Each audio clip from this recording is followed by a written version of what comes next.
મમ્મીનો ફોન આવે છે. હેલો હેલો કાજલ, તું ક્યાં છો? કેમ, શું થયું?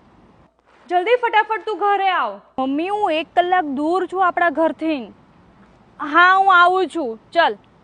ક્યાં પહોંચી તું? જલ્દી આવીને ઘરે. હા હા, હું આવું જ છું, રસ્તામાં જ છું. પણ મને કહેતો ખરા કે શું થયું યાર? તું મને ચિંતામાં નાખે છો. એ હું અત્યારે ફોનમાં નહીં કહું, તું જલ્દી ફટાફટ ઘરે આવ તું.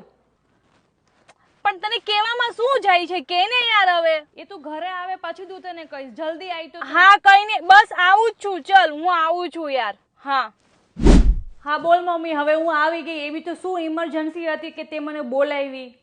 અરે કેટલા દિવસથી મેં માસી જોડે વાત નથી કરી, તો આ મને ફોન લગાડ દે. તો ફોન જ નહીં લાગતો એમનો.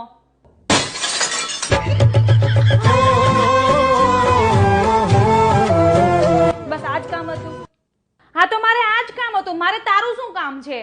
લે જલ્દી ફટાફટ. માસીને ફોન કેમ નથી લાગતો? તું લગાડ તો લેતો જલ્દી.